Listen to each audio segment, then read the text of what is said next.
For decades, New England thought its electricity was safe, steady, and American.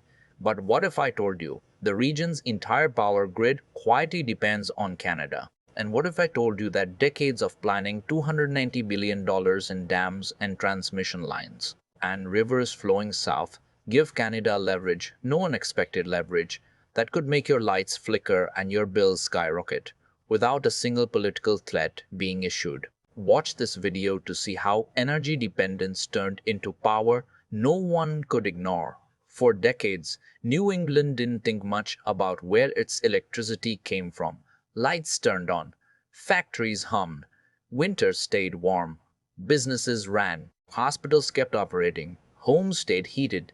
Energy, like oxygen, was invisible until the moment it wasn't. Few voters realized that a quiet rewiring had already taken place, one that tied the region's stability not to Washington, not to domestic energy policy, but northward across the Canadian border. And once that wiring was in place, leverage didn't need to be declared. It was structural. It existed in concrete, steel, and water, patiently embedded over decades. This dependence didn't happen overnight. It was engineered, line by line, decision by decision, contract by contract.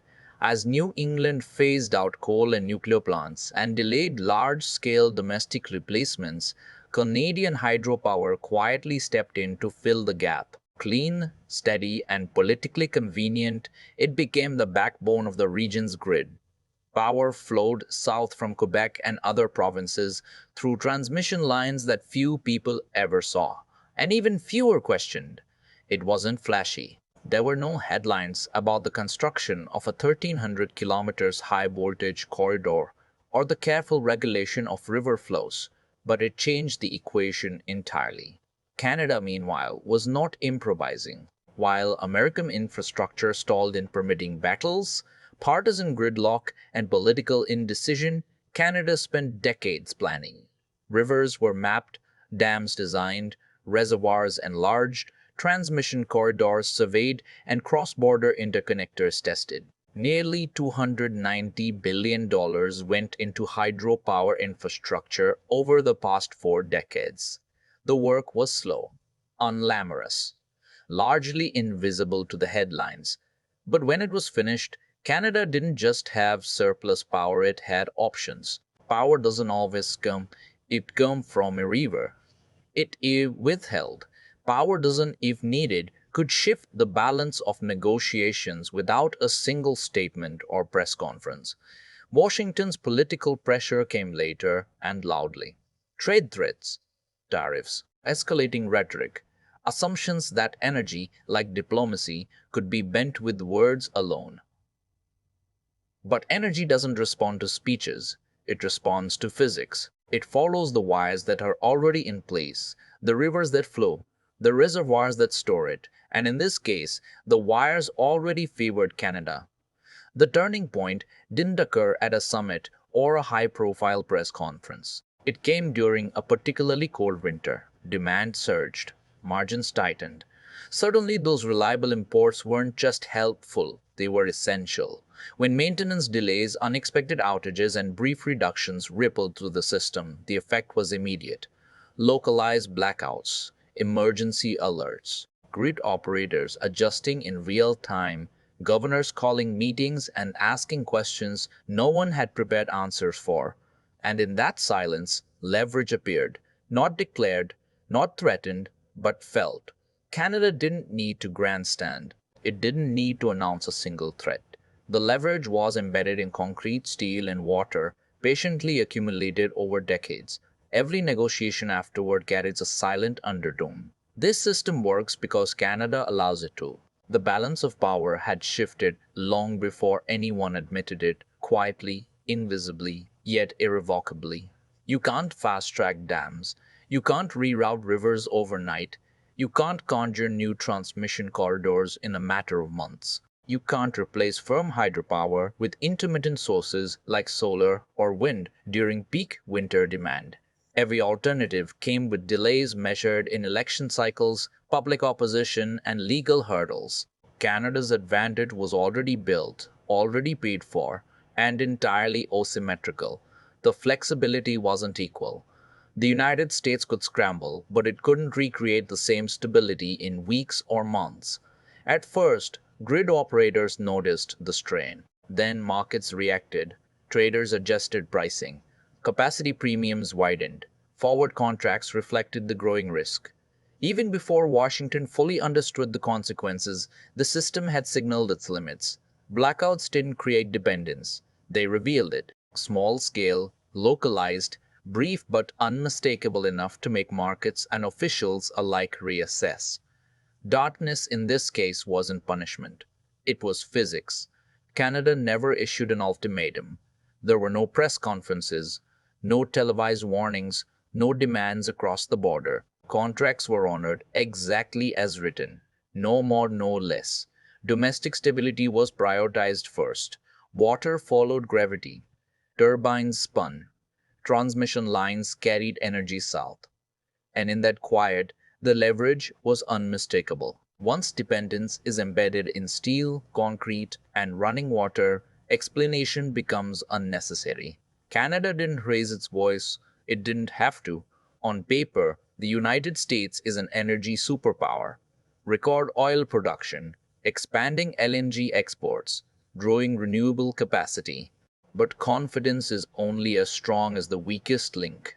And New England in particular sits outside the narrative Washington likes to tell. Limited pipelines, political resistance to new projects, and no fast path to large-scale replacement power left the region dependent on imports. Canadian hydropower filled that gap quietly, becoming the stabilizer that no one formally acknowledged until stress exposed it. For years, New England lived with an energy gap that everyone understood but few wanted to name.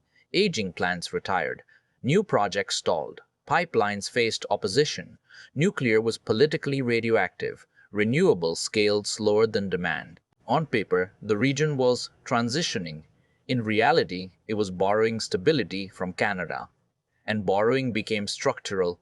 Hydroelectricity from the north wasn't just supplemental, it was foundational. It balanced peaks, covered shortages, smoothed the grid when domestic generation faltered. Borders existed only on maps. Electricity followed geography, and geography favored Canada.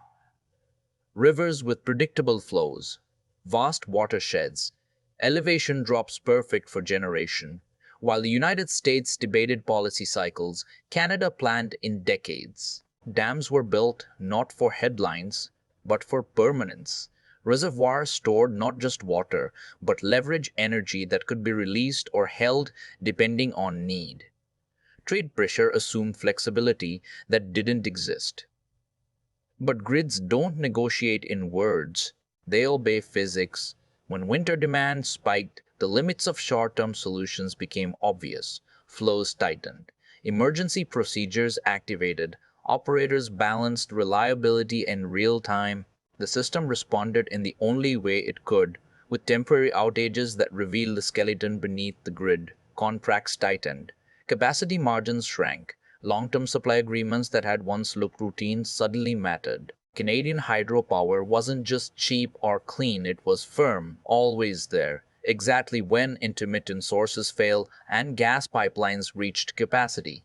That collision contracts, infrastructure, and winter demand exposed what was previously invisible. The United States had assumed adaptability. Politicians spoke as if gas, wind, solar, and imports could substitute for one another with the right incentives. But grids respond to load, weather, and physical limits, not talking points. The strain on the system was real. Localized blackouts, brief as they were, illuminated the consequences of ignoring decades of planning. Markets priced in the risk. Voters began to see the reality. Politicians debated optics. Grid operators managed megawatts and minutes, and only one conversation kept the lights on. Canada never retaliated. It didn't need to. The leverage existed simply by honoring domestic stability and long-term infrastructure. Water followed gravity. Turbines spun. Transmission lines flowed. It was enough to shift negotiations, tone, and strategy across the border. Energy dominance doesn't announce itself. It settles quietly into systems and reveals itself under stress. The flow of power had moved north to south, invisibly, irreversibly, and structurally. By the time Washington fully recognized the consequences, decades of planning had already shifted the balance. Not because of a single weak decision or threat, but because infrastructure, geography, and foresight had done the work long before. The lights were on, but the understanding had changed. Every negotiation, every tariff, every policy discussion now had to account for a reality built quietly over generations. The lessons are clear. Energy is not political theater. It is physics, geography, and infrastructure. True leverage doesn't announce itself. It is embedded in rivers, reservoirs, dams, and transmission lines. And once dependence hardens into reality, control doesn't need to be declared. It already exists.